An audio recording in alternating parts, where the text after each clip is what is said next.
My name is Shahrabi, and today I would like to talk to you about some of the learnings we had doing art direction for puzzling places. First of all, I'm just going to introduce myself very briefly so you have a bit of context to who I am. As I said, my name is Shahrabi. I'm an Iranian technical artist and art director. Currently, I'm the creative lead in Realities.io. The past few years, I have done 2 hit indie titles in the industry. Beside that, I have also done a bunch of graphic programming techniques, blog posts, open source, and so on and so forth. If you would like to know more about my work, you can go on my website. You have my blog there, my code, and generally like everything you need to know about me. Enough of that. A bit about the game so that you have a bit of a context, what problem we are trying to solve. Puzzling Places is a 3-dimensional jigsaw puzzle in VR. You can imagine the gameplay like this. You have a hyper-realistic miniature model in front of you. These have been chopped in tiny pieces. It's your job as a player to put it back together. The game is kind of centered around gamified mindfulness, general feeling of satisfaction, flow, and meditation. So pretty much from beginning on doing art direction for VR, we made a big mistake. We thought VR is this entirely new medium, right? So that means we have to rediscover everything there is to know about VR and art direction. That was a mistake because it led us to kind of neglect some of the timeless wisdoms of design, if there are such a thing, that are shared between different disciplines of design. Why this is still relevant? It's true that VR as a medium is new, but the people who are playing your games are still human beings. And these artistic design principles are about who we are as humans. How does our brain work? How do we take in new information? How do we process it? How do we save it? How do we recall that information? So this is going to be the framing of this talk. I'm going to give you actionable step by step, a checklist of what you need to do as an art director to art direct your VR game. And I'm going to frame it within the context of things that are the same between 2D screen games and VR games, and the extra things that are a bit different. First of all, a few words on the nature of interactive entertainment and art direction. There's a difference between how we perceive visuals in, let's say, a picture, a film, and a video game. If you think about it, video games are nothing but series of images. So if you take each of these images and you compose them, right, you design them, you art direct them, you have by extension art directed the entire game. Why would you want to break the problem down like this? Well, because it's as easier to look at a single image, identify visual problems, come up with potential solution and try it out, compared to try to art direct the entire game in one go. However, there are some big differences, as I said before, between how we perceive visuals in a game compared to a painting. If you look at a painting and you don't understand the subject matter or a photo or whatever, you're out of luck. There's nothing you can do about it. In video games, because games are dynamic and because there's player agency, we always try to resolve ambiguity. So we start moving around, we start interacting through different modes of perspective, different modes of interaction to understand the subject matter. So very important, understanding of visuals in video games are not built in an instance. They are built over time through different modes of interaction and different perspectives.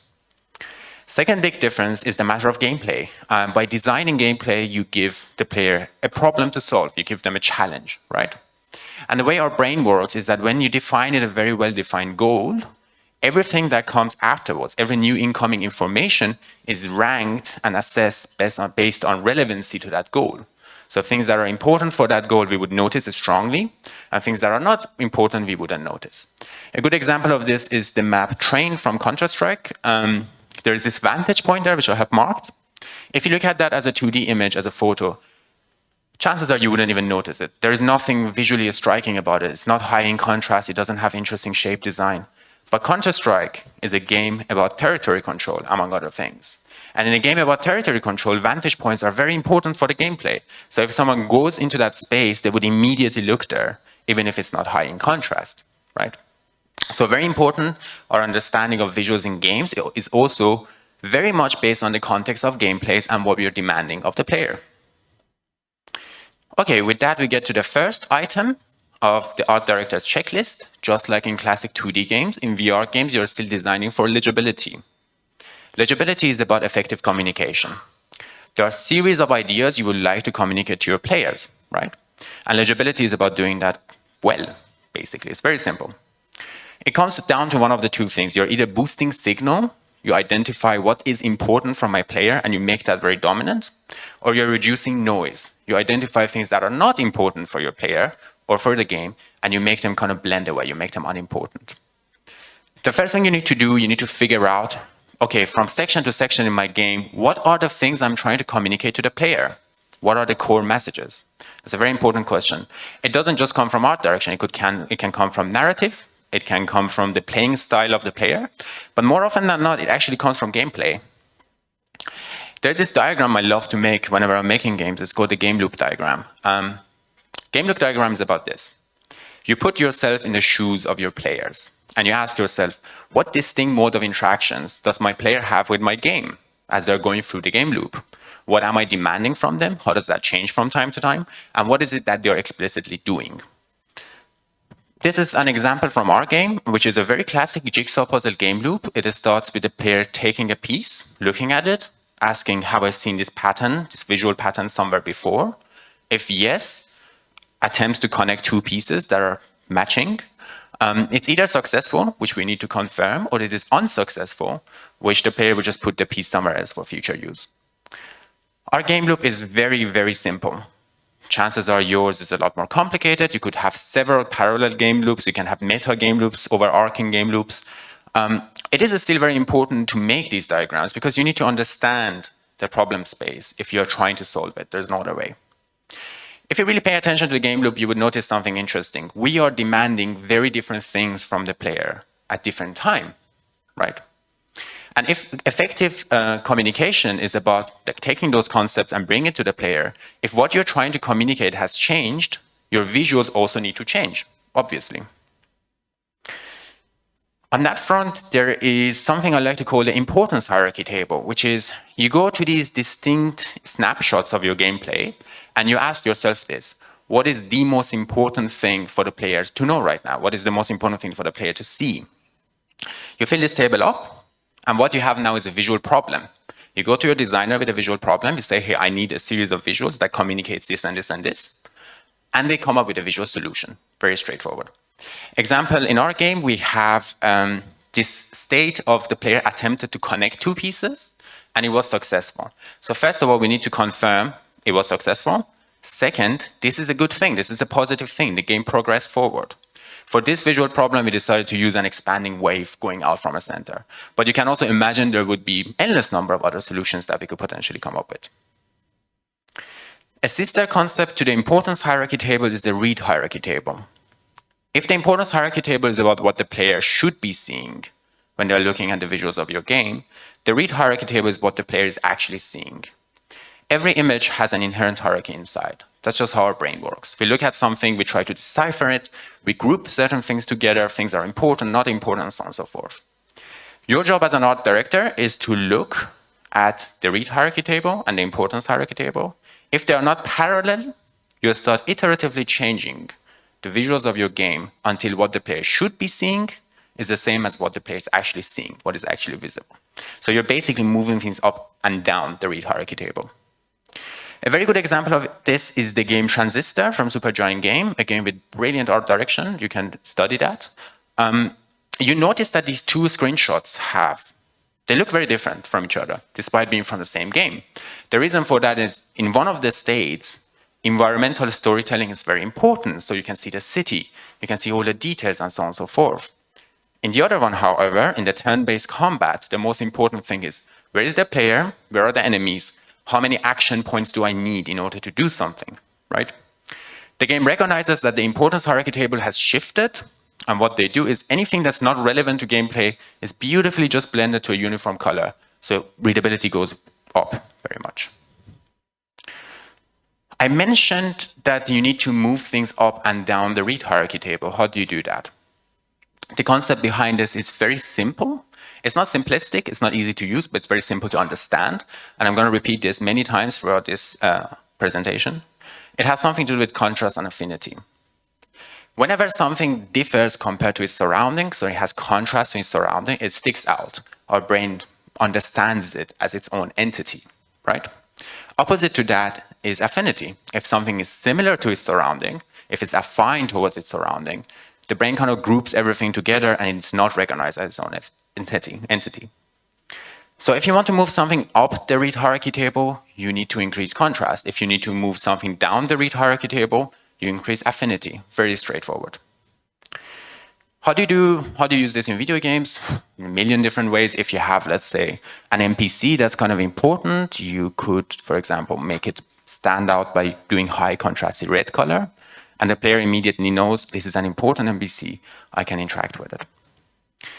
Very important thing to keep in mind, video games are dynamic. That means your visual solutions rarely ever have to work on one context. It's not enough if your playable character is readable against one background. They need to be readable against all the background where the player appears, right? There are many techniques how to deal with that. Again, another example is, again, from Supergiant Games. The character red has internal contrast within the silhouette. So it doesn't matter what background the character is in front of on, you know it's a girl holding a giant sword. You can add contrast to any of the visual attributes of our mental model of the world. What are visual attributes? Visual attributes are properties we associate with visual elements. Evidently, as you can see, if you add contrast to them, your brain would notice it, readability would go up. This is not an extensive list, by the way. There are not that many low-level visual attributes, things like position, color, and scale. There are quite a fair bit of medium, like mid-level visual attributes, lighting, texture, materials, and so on and so forth. And there's an endless number of high-level visual attributes. If you have 4 doors and three of them are French Rococo, and one of them is Arabesque, that one would stand out because of the cultural reason, and this is very high-level semantic. Example from our game, very simple example. We need to ensure readability of puzzle pieces at all time, because that's what the game is about, right? But we have a problem. We have 100-something puzzles out there. We have a crazy release schedule of 6 new puzzles a month, sometimes 7. And they all have different color scheme, textures, themes, lighting, and so on and so forth. How do we ensure readability with such a diverse set of visuals? It was obvious to us from beginning on that we need to make everything procedural. In our game, no color property is defined as a color. It's always defined as a part of a palette. And we have made this styler, which is a color picker, which we have also exposed to the players for accessibility reasons, which enables us within like 5-6 minutes to create a new color scheme, which is readable, right? This is a good example of when you have an art direction problem, you get a very simple take art solution to it.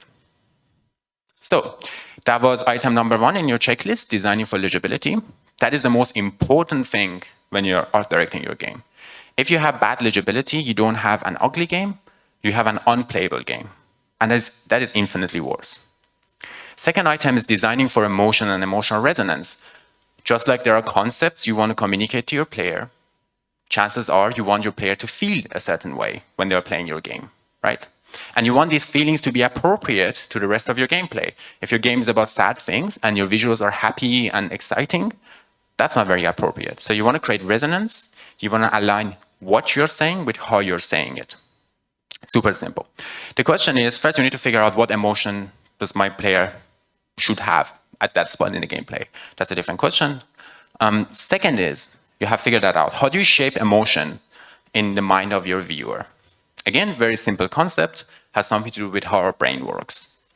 When we are looking at the world around us, we immediately and automatically start remembering our own personal experiences. And once we start remembering those experiences, we start reliving through emotions that we associate with those experiences.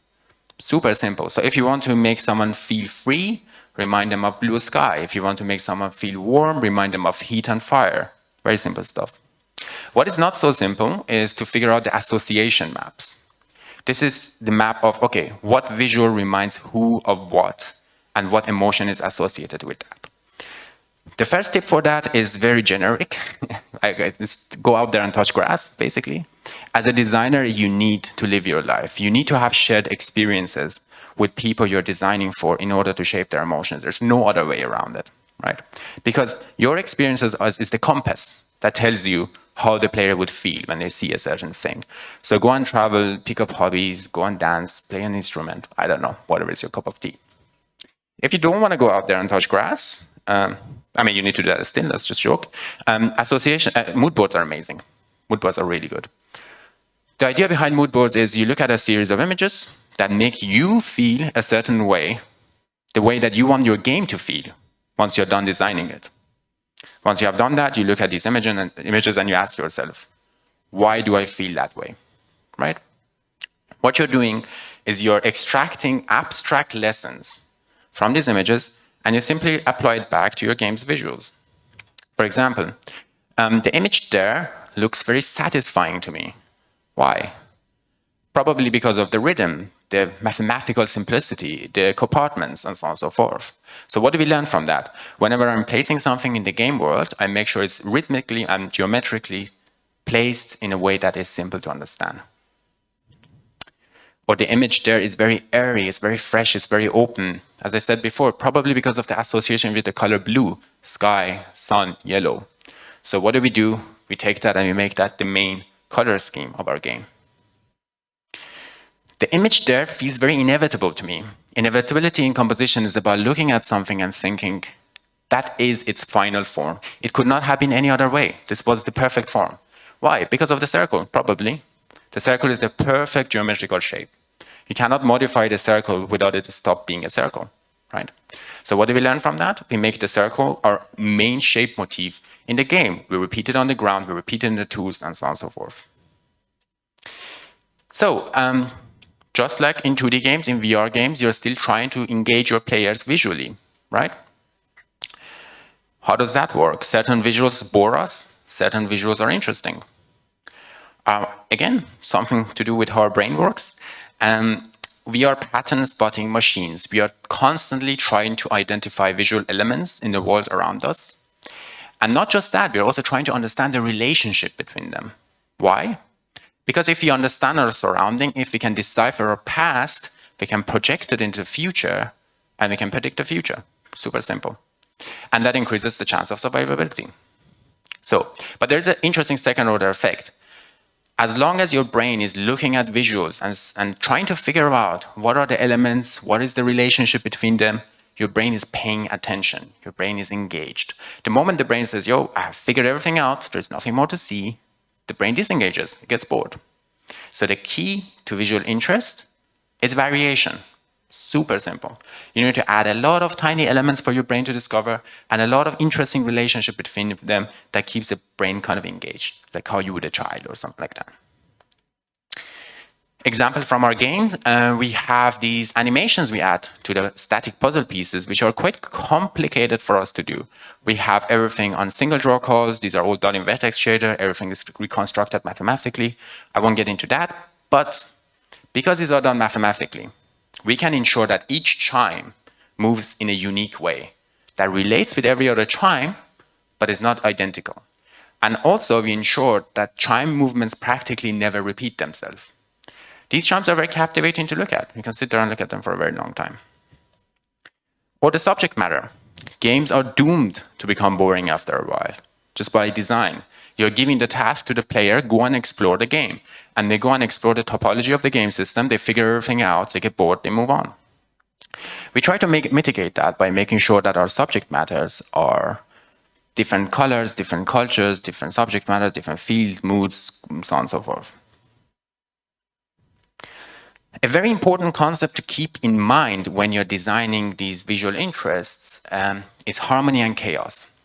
Harmony is when all these visual variation elements you have added to your images, they are understandable. Your brain looks at it, understands the relationship because it's mathematically simple in a way that your brain can conceive it, right? Example of that is Monument Valley, a game known for its visual appeal. If you just look at that image, you will see so much variation. There's variation in rhythm, there's variation in form language, there's variation in color, there's variation in scale, rotation, and so on and so forth. However, it's not too much. You immediately parse that image. The main message of that image is given, but there are little like breadcrumbs for your brain to discover, and you linger on it longer. Opposite to that is chaos. Chaos is when you add all these elements, and your brain looks at it, and is like, I have no idea what I'm looking at. Chaos makes us physically feel unwell, right? It goes back again to that caveman brain. If we don't know what we are looking at, anything could be true. We could be dying. The world could be ending. Chances are, if you look at a work of modern art in a museum and you don't understand it, you're not dying. But it's an interesting second order effect that remains in our brain. Chaos is rarely ever the energy you want in your video games. Maybe you do. Maybe you're making a video games about the psyche of a serial killer. I don't know. But it's rarely ever the case. So keep an eye on it. And if you feel like it's too chaotic, remember affinity and contrast. Simplify relationships, group things together, and bring the meter back to harmony. Next, just like in classic 2D games, in VR games, you're making games with people, for people, within the constraints of a business. That means you have to deal with workflows, budgets, and politics. A lot of politics. This is, in my opinion, the #1 reason why well-funded game projects fail with talented individuals, and it's very underdocumented, considering how important it is. I would love to talk an hour about this, but due to lack of time, I'm just going to cover the bare minimum. The bare minimum of what you need in your company to make pretty visuals is a culture where designers have the power to solve visual problems. You might be like, duh, obviously, that's what they're paid for, but you'd be surprised how a lot of teams work and a lot of cultures are set up. Not on purpose, just it is what it is.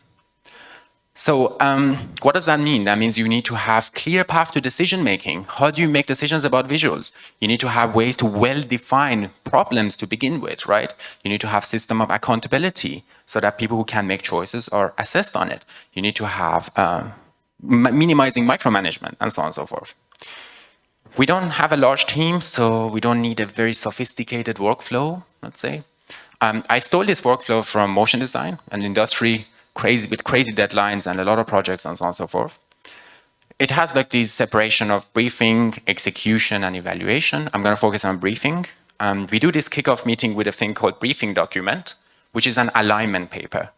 A lot of your problems comes from lack of alignment later in the task implementation.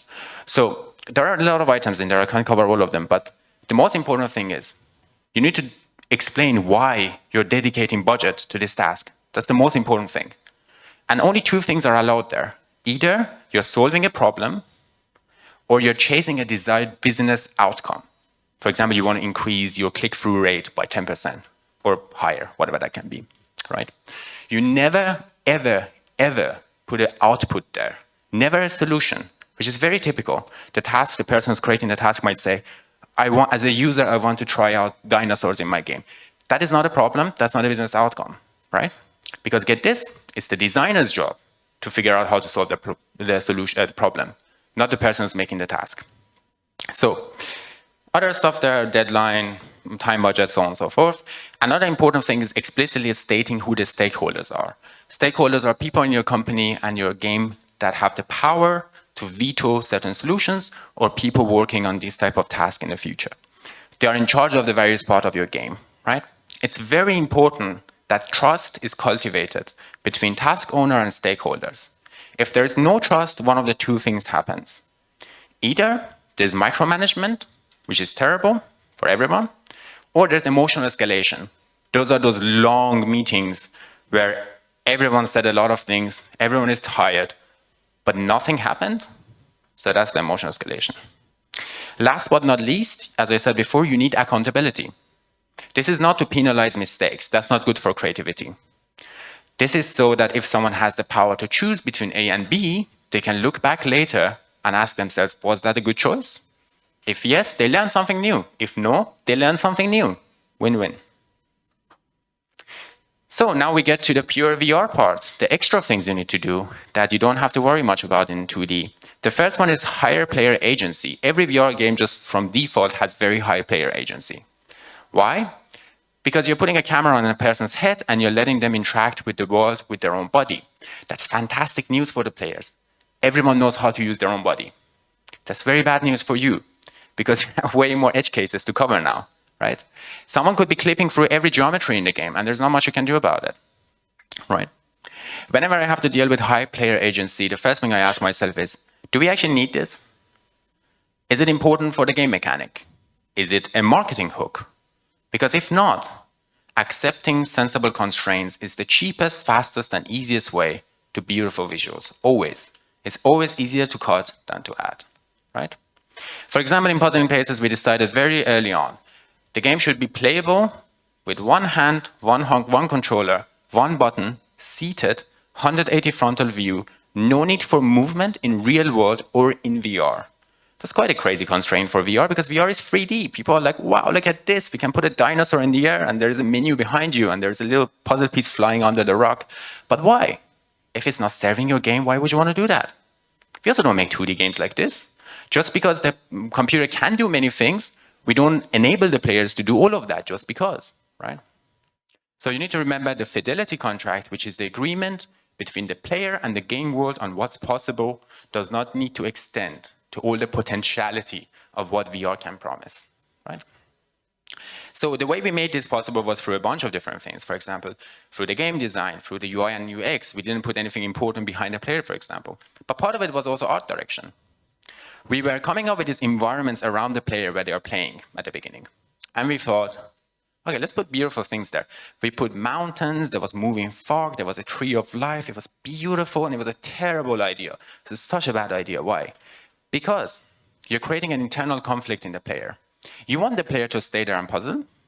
They want to go out there and explore a mountain that doesn't exist, right? Why would you want to do that? So what's the solution? Well, we take away anything that is of visual interest, anything that creates an exploration affordance, which is an automatic process of, I want to do this. We take that away. Another game that does that quite brilliantly is Walkabout Mini Golf. These guys have actual locomotion. So you could fly to the horizon if you wanted to. But why would you want to do that? Look at that image. Anything that is of interest, anything that is creating an affordance of exploration is within the player space.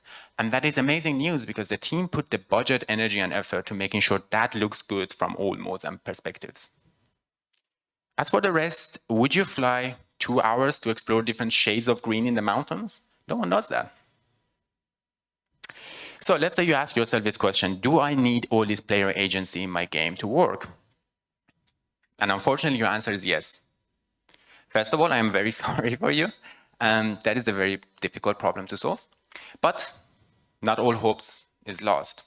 Because studies show that we reuse the same space in the exact same time over time. That means we sit on the same spot, we hold the same objects in the same way, we look out of the window from the same spot, and so on and so forth. Why? It goes back to those affordances again.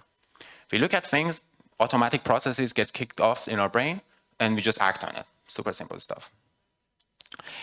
This is, a good example of that, by the way, is when was the last time you looked at a chair and instead of sitting on it, you were like, sweet, I'm going to do a handstand?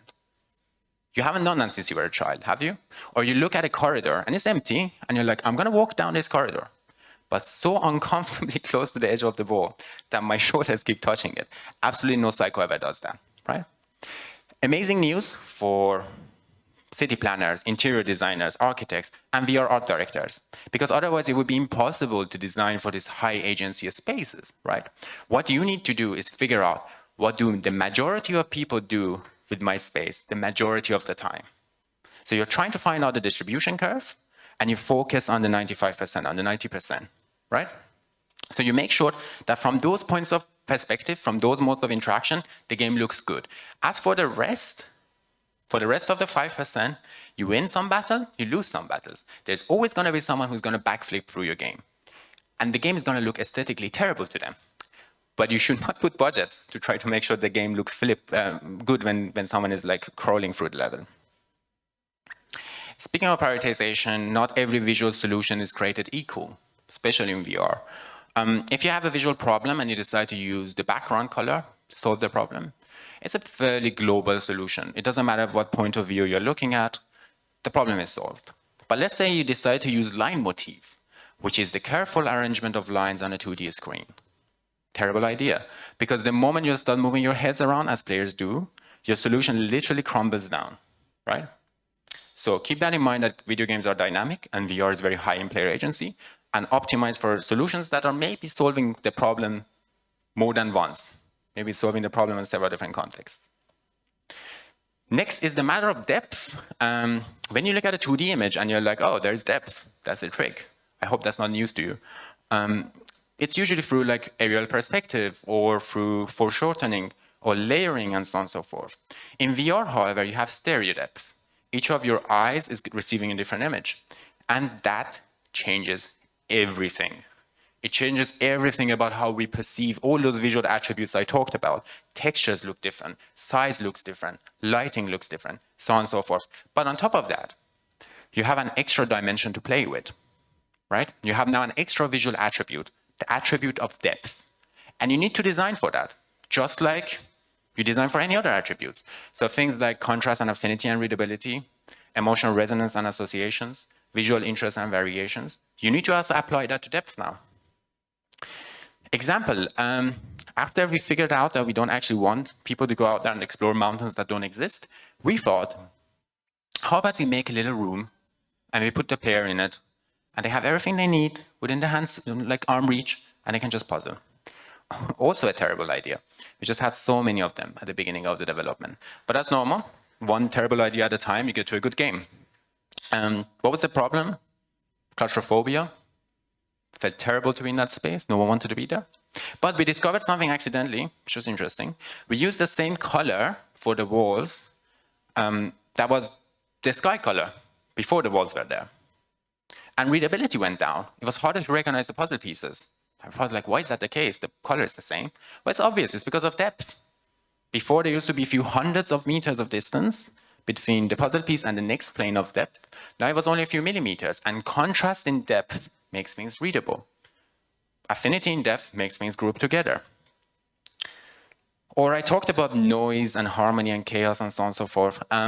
Chinese and Japanese art theory has this amazing concept inside, which is if you really want to bring something forward to the mind of the viewer, as close as possible to the viewer, you need to eliminate the concept of space. Why would you want to do that? Because space is something we are always aware of. We are always expending processing power of our brain to try to figure out spatial cues, how things are related to each other spatially, and so on and so forth. And chances are that's not even how we really save the important information in our brain, not spatially, but abstractly. So by getting rid of that space, you are thinning that interface, right? You're making the interface more transparent. Now the subject matter is closer to the mind. That is amazing news for us because we have these puzzles and it's everything for us. Jigsaw puzzle gameplay, the anticipatory gameplay doesn't happen in the game board, it happens in the mind of the viewer. And that's important for us to bring it as close as possible. So what do? We get rid of the horizon line. We blur out the horizon line. We try to minimize depth cues as much as possible. And something really interesting happens immediately afterwards. It's lighter to be in that space. People could spend more time there without getting tired, fatigued, or motion sick. Our players spend 5-6 hours playing VR in one go. They finish entire puzzles in one go, which is very unusual for VR. And we put a lot of effort to make sure that's possible.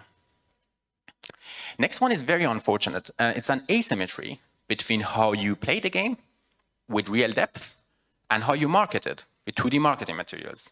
Trailers, screenshots, still 2D. That means more often than not, I look at the trailer of a game and I'm like, man, that doesn't look so good. And then I go and play it and I'm like, whoa, this is amazing. What was wrong? What was wrong, I try to portray in that image.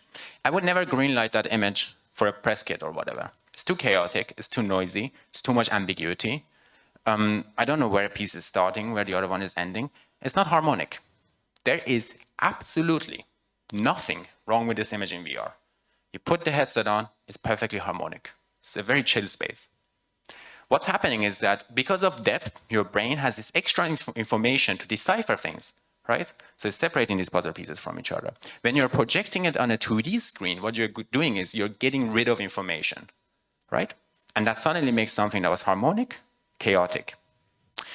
I wished I could give you a fantastic solution for this. I don't have any. The solution is you need to solve two problems at once. It's not enough if your VR game looks good in VR.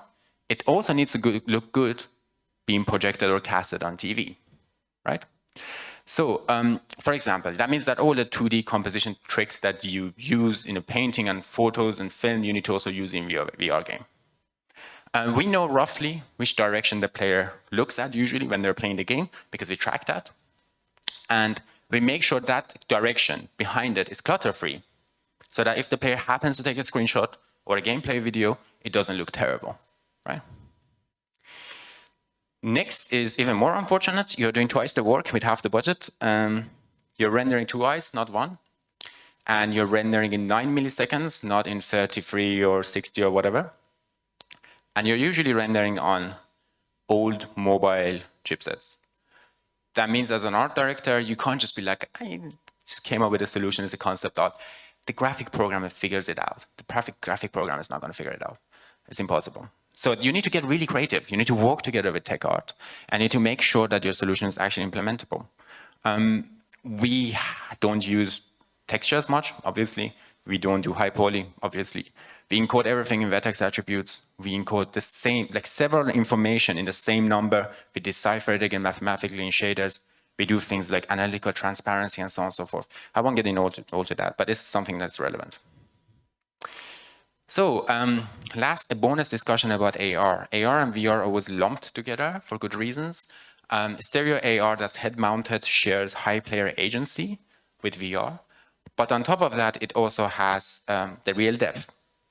I find designing for AR to be way harder because I can't control the content of someone's living room. It's not up to me, right? So that means whenever I'm designing something, I don't know how the surrounding environment is going to look like. And that's a very difficult problem to solve. A general design tip, whenever you have too many edge cases, too many unique edge cases to solve for, something that makes sense is to expose sensible parameters to your players so that they can adjust your solution, your visual solution for their own needs. So we had this color picker, the styler. We decided to repurpose that for AR to enable the players to do things like reduce contrast, colorize, reduce or increase brightness and saturation, and so on and so forth. This means if your living room looks like a designer office or an Apple store, that's not too busy. You can play in there, that's fine. So you can just leave things as they are. If you have a toddler or a child and everything is cluttered and the living room looks like hell, well, you can reduce the contrast a bit and make it a bit darker so you can still play while still keeping an eye on your child. What I would argue, maybe you shouldn't play when you're keeping an eye on your child, but actual feedback from players.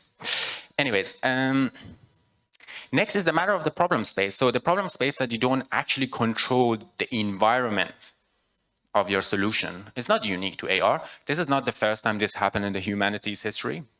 Think about movie posters, right? The posters of Saul Bass famously stood out among a sea of visuals because they had very dominant and simple color design and form design. You can go to these disciplines, you can take learnings from them, and you can apply it back to your AR visuals. At the end, it will come down to one of the two things. You're either boosting signal or you're reducing noise among one of those visual attributes I talked about. So it's very systematic. Last but not least, just like how, let's say, art direction is informed by game design, if you don't want to spend a lot of money, game design should also be informed by art direction. Because if you have some game design ideas are just harder to art direct. Like if you have your game design idea is, I need to have visually important things floating in front of the player's face, you're going to have an art direction problem because the background could be anything. It could be a white wall, amazing, or it could be a very busy warehouse, not so amazing. Now you tell your game designer, hey, can we actually bring these elements down? Like, is this super important or can it also be on the ground? And it's like, yeah, don't worry about it, it can be on the ground. Well, now you have less of an art direction problem. Why? Because the ground is typically a single plane of depth. That's a lot easier to parse for the brain, less noise. On top of that, grounds need to be walkable. That means by definition, they're clutter-free. That's also amazing also, because you have less things to decipher, also good for readability. A very good example of that is Angry Birds from Resolution Games. Also a good art direction. So that's it from my side. Thank you for listening. If you have any questions, I will gladly take them.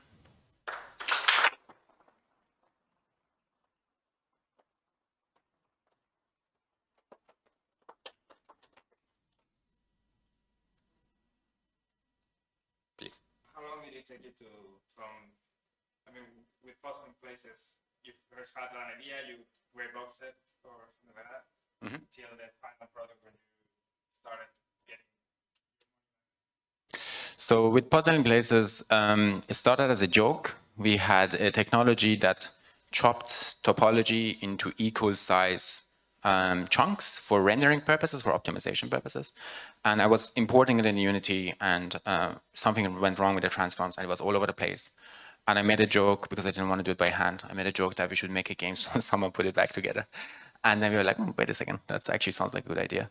And I prototyped the first thing within like a week, and we were already tracking, like there's this thing in VR, the 20 minutes discomfort point. If a game goes beyond the 20 minutes gameplay, you're onto something, because people start forgetting the heavy headset and the heat and the discomfort. And we were already having like 40 to 1.5 hours of gameplay from the very first concept. So we thought, okay, this has a lot of potential. However, we were tied up with too many projects, so it took actually quite a while for us to actually start a project. And once we started talking to platforms, it was a very hard game to sell. The game did very good afterwards. It was one of the launch titles for Pico, for PlayStation, was the highest rated game on Quest. But at the beginning, it was really hard to convince Meta that, hey, this is because it's a very niche and weird game in a sense, to be like the promise of virtual reality, do jigsaw puzzles, you know? So what we actually had to do was we made a prototype in 3 months, basically. That was a proof of concept, and we uploaded that to SideQuest. Oh, perfect, perfect. Yeah. Oh, by the way, the question was, sorry, the question was how long did it take from beginning to the end to do the, and then after the 3 months, we were so blessed because we were getting direct feedback from the player, and it took another like 6-7 months, so a total of a year, I would say, more or less, until the whole thing was done. And we are still working on it. We are still releasing new DLCs every month, and they're still adding features. So, yeah. Yes, please. You showed a slide about politics, so maybe you talked about it's important to have decision chains or processes to be very transparent. Yeah. I often experienced many discussions about art lead to personal tastes, objectively requirements or goals, and at the end, my colleagues don't they use their power hierarchy to decide things. And it's really annoying sometimes. Okay, I get that. So the question is, there's a lot of taste in art, right? And then I talked about having clear path to decision making, right? And some people with higher in the hierarchy power might decide to be like, hey, that's just my taste, and overpower you to get to a solution. So a bunch of different things on that. First of all is, I mean, there's no, I don't know what the alternative is to not having clear decision-making paths. It would work for a smaller team to just, you talk it out and you get to consent. But when you go past 5 even, the moment there's one person in the team who has nothing to do with aesthetic and design, is a marketing guy or business development, going to that consent is almost impossible, because you have to explain to them why we can't have flying dragon that costs 80,000 euros. And then that's just nothing to do with the meeting, you know. It's very exhausting. As for the matter of taste, that's just my personal experience, that there are often that, as an art director, the person who's in charge comes to me and says, give me feedback on these. I give my feedback, and they are like, okay, but I don't like the color purple. There's a difference in taste. And I'm like, you're the one whose head is going to roll if this is wrong. So you should have the power to decide.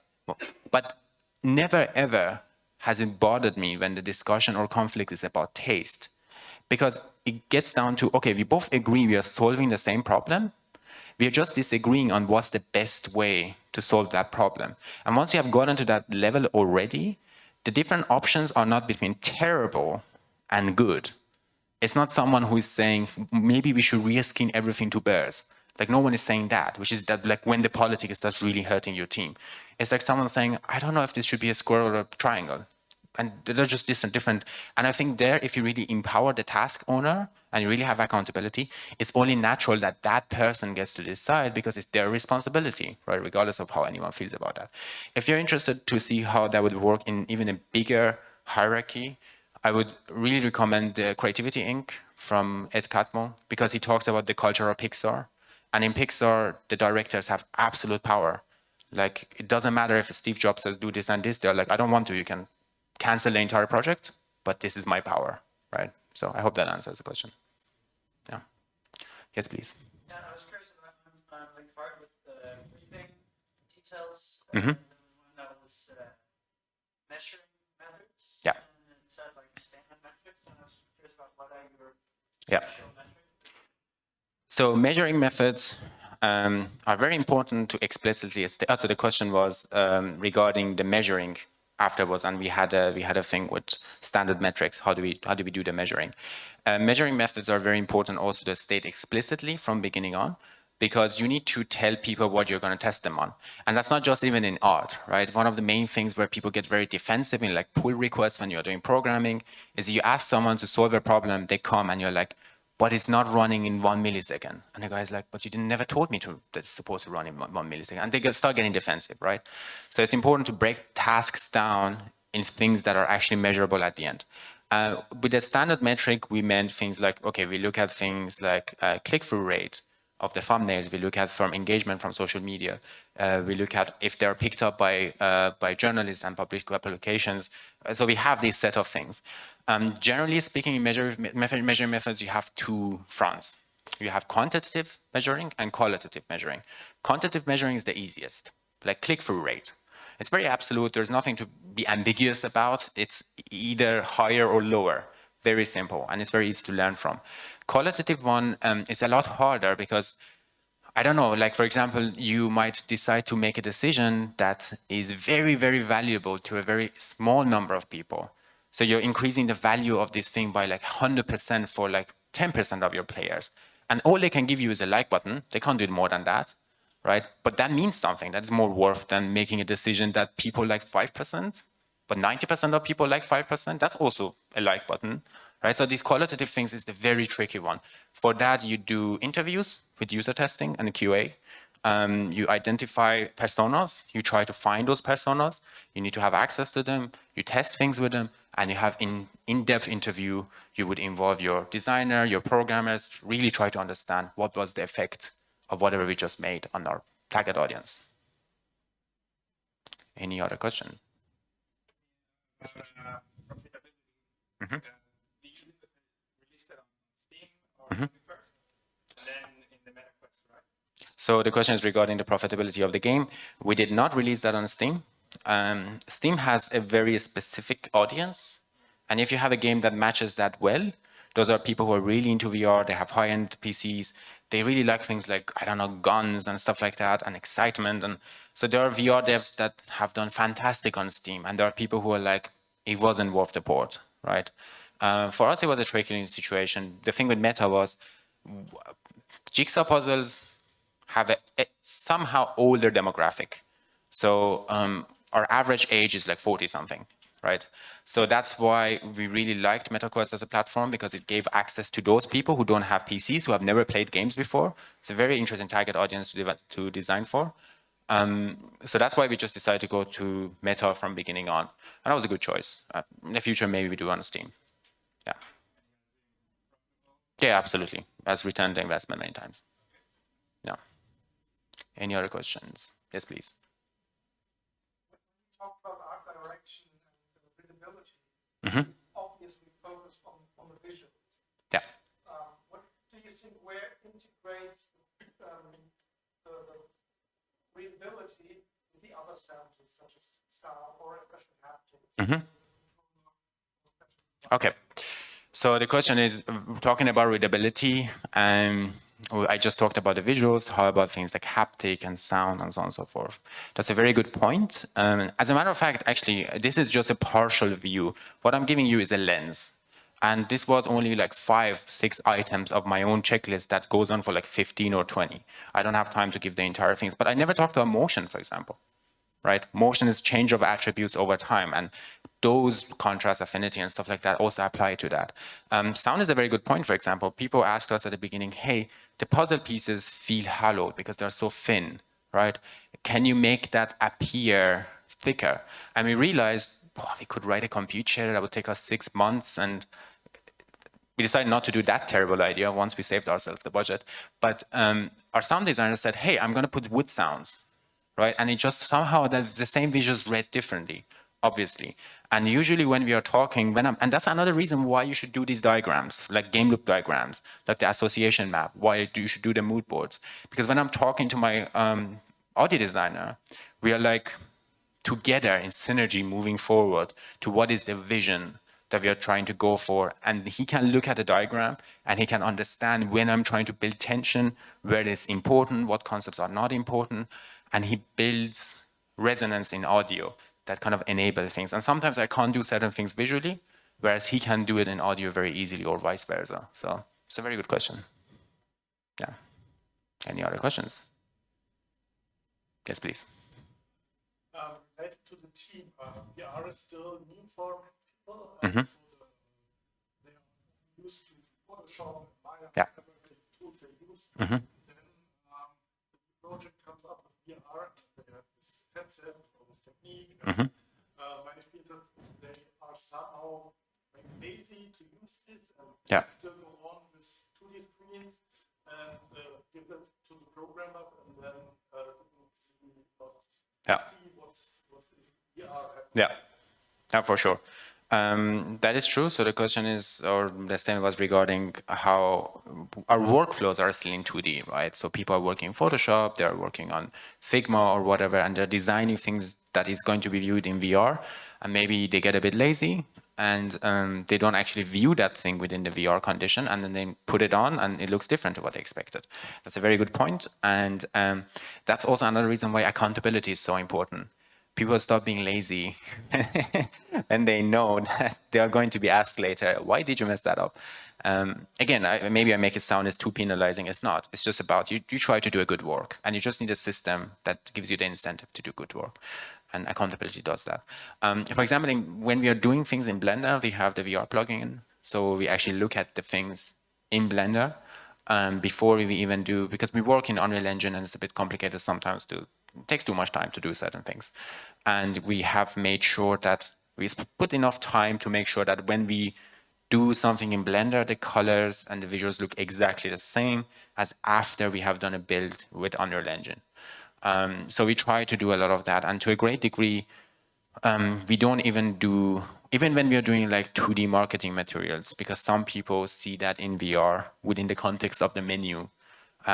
We always like upload and make like a fake dashboard, and then have the people who are giving feedback actually try the VR version, because it is really important. But as I said before, you always have to design at the same time for 2D.